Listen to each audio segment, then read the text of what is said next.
Hello students, मेरा नाम रोशन झा है और मैं आप सभी का हिंदपुर एकेडमी में स्वागत करता हूं। आज हम आपको क्लास 9th के साइंस जो है वो पढ़ाएंगे, जिसमें चैप्टर 2 को हम आज पढ़ेंगे। चैप्टर 2 का हम और भी वीडियोस जो है इससे पहले जो है वो अपलोड कर दिए हैं। अगर आप नहीं देखे हैं तो उसका लिंक जो है हम जो है आई बटन में आपको उसके प्लेलिस्ट का लिंक डाल देंगे, जिसमें चैप्टर 1 को भी जो है हमने बहुत अच्छे से कंप्लीट कर दिया है। वो भी आप जाके उसको देख सकते हैं। तो चलिए शुरू करते हैं आज का ये क्लास।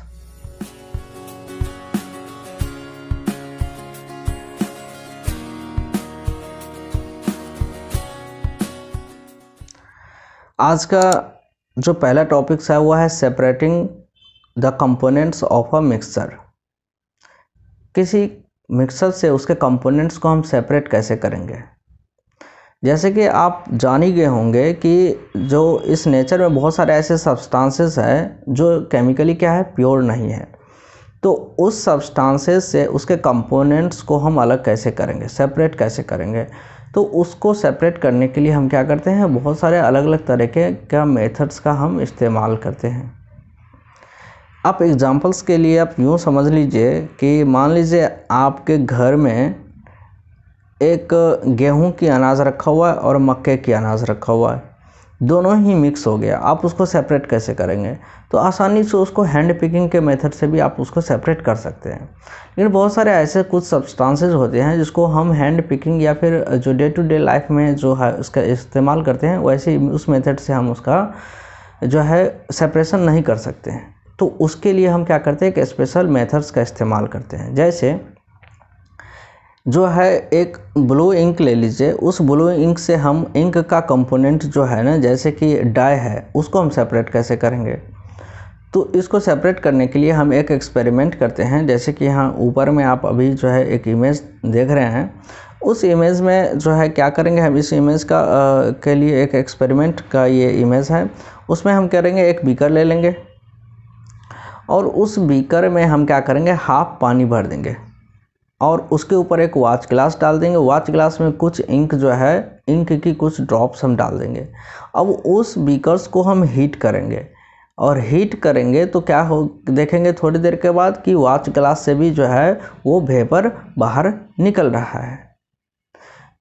हम उसको तब तक हीट करेंगे जब तक कि वॉच ग्लास से वेपर निकलना बंद ना हो जाए। जब वॉच ग्लास से वेपर निकलना बंद हो जाएगा तब हम हीट बंद कर देंगे और अब देखेंगे क्या, जो हमें वॉच ग्लास में जो इंक का जो डाई है वो हमें रेसिड्यू प्राप्त हो गया।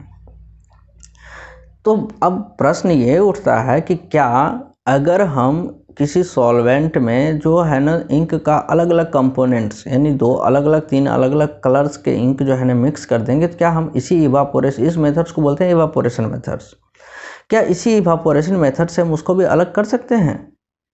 तो जी नहीं। उसके लिए हम क्या करते हैं, उसके लिए हम एक अलग ही मेथड्स का इस्तेमाल, क्रोमेटोग्राफी। ये क्रोमेटोग्राफी जो है एक ग्रीक वर्ड्स क्रोमा से बना है, जिस क्रोमा का मतलब होता है कलर, ठीक है। तो उसको हम क्रोमेटोग्राफी मेथड से हम सेपरेट करते हैं। तो दूसरा एग्जांपल जो है वो मान लीजिए कि आपके घर में जो है वाटर और केरोसिन ऑयल मिक्स हो गया है। अब उसको सेपरेट आप कैसे करोगे? तो उसको सेपरेशन करने के लिए, उसको सेपरेट करने के लिए भी हम एक मेथड्स का इस्तेमाल करेंगे। एक एक्सपेरिमेंट देखेंगे। एक जो है सेपरेटिंग फेनल लेंगे, जिस सेपरेटिंग फेनल में उस मिक्सर को हम डाल देंगे और उसको हम क्या करेंगे, कुछ जो है समय के लिए अनडिस्टर्ब हम छोड़ देंगे।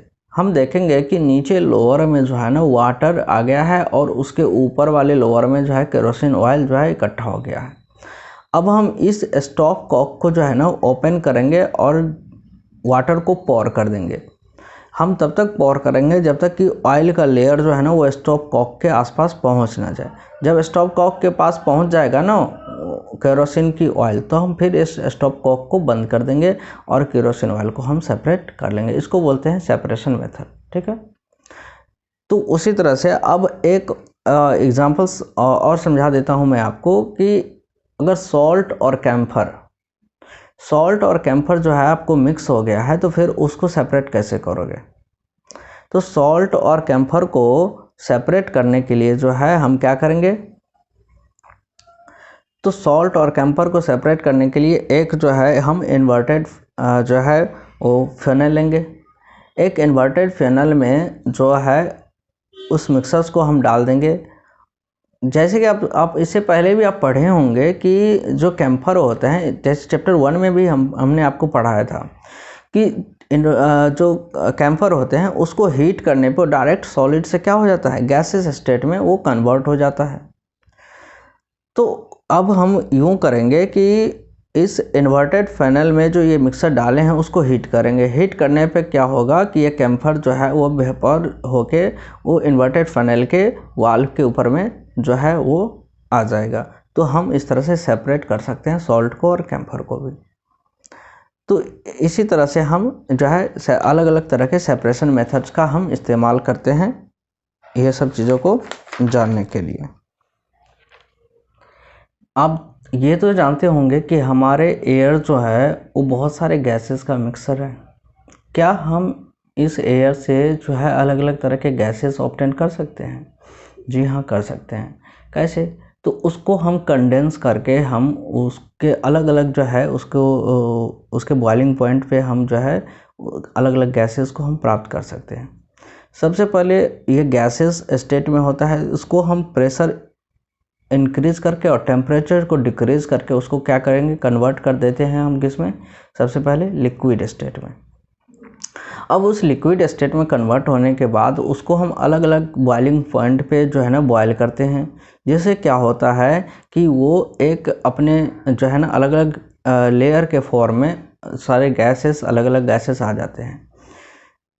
हमारे एटमॉस्फेयर में जो एयर है जिसमें ऑक्सीजन जो है 20.9% अबाउट में जो है लगभग में 21% जो है ऑक्सीजन है, 0.9% ऑर्गन है और 78.1% जो है वो हमारा नाइट्रोजन है।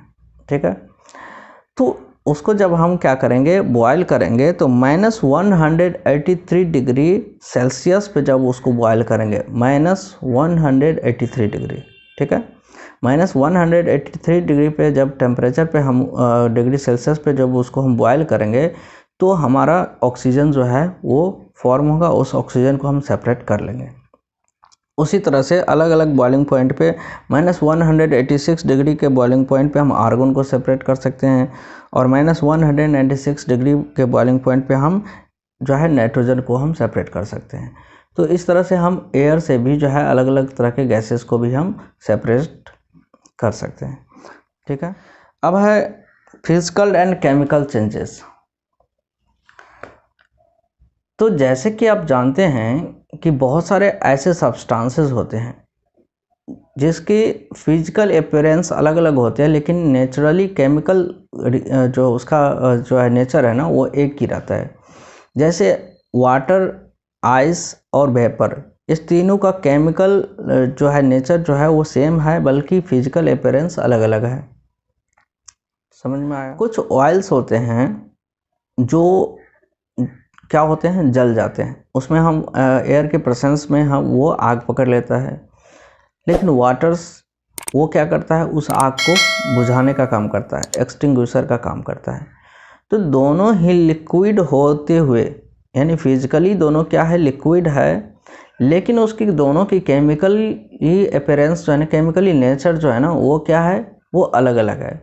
एक ऑयल जो है वो क्या करता है, वो फायर को इंक्रीज करने का काम करता है, और वाटर जो वो भी लिक्विड ही है, लेकिन वो क्या करता है, एक्सटिंग्विश का काम करता है, फायर को आग बुझाने का काम करता है।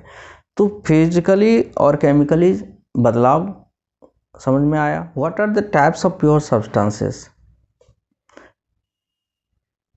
तो किसी भी सब्सटेंस का जो है ना केमिकली कंपोजिशन के आधार पे हम उस सब्सटेंस को जो है क्लासीफाई कर सकते हैं, या तो एलिमेंट के फॉर्म पे या फिर कंपाउंड के फॉर्म में। तो अब जानते हैं सबसे पहले हम एलिमेंट के बारे में। तो सबसे पहले एलिमेंट टर्म जो है ना वो रॉबर्ट बॉयली ने इस्तेमाल किया था 1661 में। उसके बाद जो है लेबोजियर साहब आए, और लेबोजियर साहब जो है वो थे एक फ्रेंच के साइंटिस्ट थे, यानी केमिस्ट थे। और उन्होंने सबसे पहले एक एक्सपेरिमेंट किया और एक्सपेरिमेंट के द्वारा उन्होंने बताया एलिमेंट के डेफिनेशन को। उन्होंने कहा कि जो एलिमेंट जो है ना, वो एलिमेंट एक बेसिक फॉर्म ऑफ मैटर है। ठीक है, एलिमेंट जो है एक मैटर का एक बेसिक फॉर्म है जिसको हम ब्रेक डाउन नहीं कर सकते हैं। ठीक है,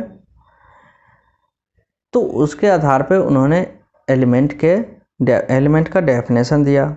अब ये एलिमेंट जो है ना, नॉर्मली हम इसको 3 कैटेगरी में इसको हम डिवाइड कर सकते हैं। एक मेटल के फॉर्म में, एक नॉन मेटल के फॉर्म में, एक मेटलॉइड्स के फॉर्म में। अब प्रश्न ये उठता है कि हम कैसे समझेंगे कि कौन सा एलिमेंट मेटल है, कौन सा एलिमेंट नॉन मेटल है और कौन सा एलिमेंट जो है मेटलॉइड्स है। तो हम उसके प्रॉपर्टीज़ को देख के हम समझ सकते हैं कि ये एलिमेंट जो है वो मेटल है, ये एलिमेंट नॉन मेटल है, या फिर ये एलिमेंट जो है वो मेटलॉइड्स है। तो मेटल्स के हम कुछ प्रॉपर्टीज़ को बता रहे हैं आपको।